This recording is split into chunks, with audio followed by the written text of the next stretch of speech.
tidak pernah tahu tekanan mental kalian. Saya tuh tidak tahu apa yang terjadi.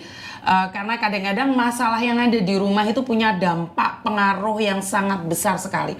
Jadi dari manapun punya dampak-dampak yang sangat sangat besar sekali. Kalian harus tahu, niat kita keluar negeri itu cari uang. Kalau sampai itu, waduh, berbahaya buat kalian loh teman-teman. Bener, saya itu di media saya itu hanya mengingatkan kalian, mengingatkan, jangan sampai melakukan di luar kendali kita.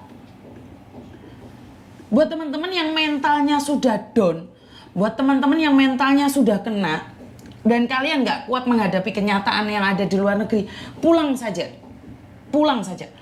Jangan sampai melakukan sesuatu di luar kendali kalian. Mulia rek. Oh, saya baru 1 hari mis kena mental, pulang kok wes. Suruh keluargamu kirim duit buat kamu notis majikan. Kalau memang 1 hari aja kamu sudah kena mental, jangan. Karena gini loh, ada 2 mental di akhir-akhir ini saya melihat para pekerja migran itu ada 2 mental. 1 mental kaca, kedua mental besi.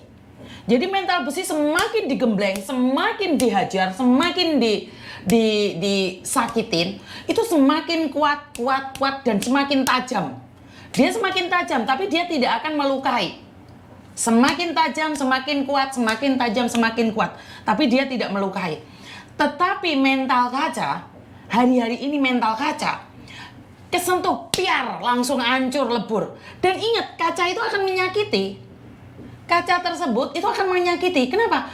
Karena kaca merasa tersakiti, akhirnya berat di uang. Kesentuh di uang, langsung si berat. Jadi langsung melapor. Oh, aku dinyek iki karo Miss Yuni tak laporno ndek polisi. Oh, si Nadira ngelokno iki, oh langsung tak laporno polisi. Yeni ngelokne aku tersinggung iki, aku dilaporne ndek Koko. Tak laporne. Si Wahyu momoro buat status tentang aku, tak laporne. Itu mental kaca. Hari-hari ini saya melihat itu banyak sekali mental kaca. Dikit-dikit mau ngelapor. Apakah boleh? Boleh. Tapi ingat, saat kamu memiliki mental kaca, kamu kira orang lain yang menyakitimu, maka kamu sendiri yang akan tersakiti. Seperti ular yang melingkar pada gergaji. Jadi kamu sendiri itu gak ada yang menyakiti, tapi dirimu sendiri. Kowe nglaporno Yeni, nglaporno Wahyu, Nadira, Gibran, Misu, kabeh wong dilaporno. Karena tersinggung dengan kata-kata mereka. Miss Yuni mau laporno, sampai dipecat, sampai dikeluarkan. Jadi kamu tanya nih pada dirimu sendiri, mentalmu mental apa nih? Apakah kamu yang mental baperan, gampang tersinggung, buat status orang lain seolah-olah itu kamu? Udah biarin, cuek, selagi namamu tidak disebut, itu bukan kamu. Lawang Miss Yuni sing raine di screenshot, Miss Yuni sing jenenge ditulis mablak-mablak. Karena saya tidak merasa, tak jarno. Kowe mau dibahas sampai jengat untung murah ngurus. Saya nggak ngurus. Saya cuma mengingatkan di sini, saya tidak ada hubungannya sama kamu dan saya tidak menyinggung kamu. Kamu mau menyinggung saya, nggak masalah.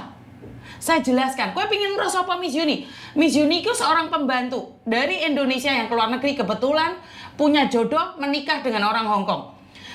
Thomas, Mimi, sama Silo itu anaknya Miss Yuni bukan? Bukan, itu bukan anak saya. Bukan anak saya sama Pak Tony. Itu anak angkat, anak oleh Nemo. Udah, pertanyaannya sudah puas ya? Jadi jawabannya sudah ada nih. Miss Yuni dulu itu siapa? Pembantunya Pak Tony. Oke, selesai. Berarti kan gak usah dibahas lagi. Orang mau membahas saya, Thomas itu anak angkat, anak sambung, Meme itu beda bapak, Silo itu bukan anaknya Miss Yuni. Sudah terjawab semuanya. Enak kan? Saya gak baperan. Oh, Miss Yuni saya itu bukan ingin tahu, tapi sebagai fan baru. Saya itu pingin tahu juga dong pribadinya Miss Yuni. Wes tak dudono. Kowe teh menguliti aku, tapi tolong biaya nono juga anak-anakku, lebih enak tuh. Simple aja hidup itu, saya nggak tersinggungan kok Mbak. Miss Yuni ngono langsung ngamuk, ya orang ngamuk rek. Oh memang nada saya kayak gini kok. Ya Pak. Enggak, Miss Yuni nggak perlu baper. Kowe ngelokno omah kowe elek. Oh iya rek biaya anak sekolah, bobrok. Omahku elek, yang beli rumah, yang punya rumah itu bukan saya. Saya sampai detik ini, sampai akhir ini kerja sampai montang-munting melet-melet. Saya itu belum bisa sepadan dengan harta yang diberikan oleh ayah saya. Ayah saya itu punya tanah pinggir jalan, luas kali lebar, gede banget. Hasil saya bekerja di Hong Kong, sampai mencret-mencret belum tentu iso tuku tanah wong tuaku. Karena itu, kalau dibandingkan dengan kekayaan saya dengan orang tua saya, lebih kaya orang tua saya. Karena itu saya nggak berani pamer.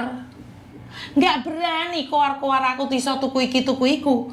Karena kalau dibandingkan dengan orang tua saya, yang zaman dahulu kala tidak pernah pamer, saya nggak ada separuh nih kuku. Pucuke kuku irni gak ono dibandingkan dengan orang tua saya. Dengan kekayaan orang tua saya yang punya sawah, punya tanah, nggak ono.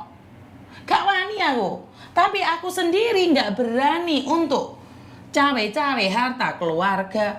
Karena waktu untuk kuliah saya, biaya sekolah saya, orang tua saya dulu jual tanah. Untuk membiayai sekolah saya, orang tua saya jual tanah. Saya sampai detik ini tuh belum bisa nyeneng nih wong tuaku. Sampai hari ini belum bisa saya itu membahagiakan orang tua saya. Karena itu jangan pamer. Itu yang saya sampaikan ke teman-teman. Karena kepameranmu itu dibandingkan karo sugih wong zaman biyen beda. Sugih wong zaman biyen ki donyane saarat-arat tapi ora ono sing ero. Bener nggak? Udah, saya selalu tekankan, kamu mau flexing-flexing boleh. Tapi habis flexing, tagihane bangmu, koncomu, tonggomu, nagih kabeh. Nagih kabeh iki kabeh nagih. Gak usah memperbarui rumah tapi hasilnya ngutang. Sama saja kamu itu menari-nari di atas kebahagiaanmu sendiri, tapi koncomu mendelep bayari utang. Berapa banyak orang yang ngutang-ngutang tapi bangga? Berapa banyak orang-orang yang merasa bahwa dia itu hebat tapi sebenarnya dia itu nyolongi duit koncone. Paham nggak maksud saya? Ya memang seperti itu. Nggak bisa kita itu mengatakan apapun, menanyakan apapun ya. Surrender bagaimana biaya operasinya? Maksudnya surrender biaya operasinya bagaimana? Sebentar ya. Ono wong takok biaya operasi apa iki Mamaro? Ya sampai di sini paham ya teman-teman ya. Saya itu bingungan bagaimana cara menjelaskan pada kita semua yang ada di luar negeri. Halo?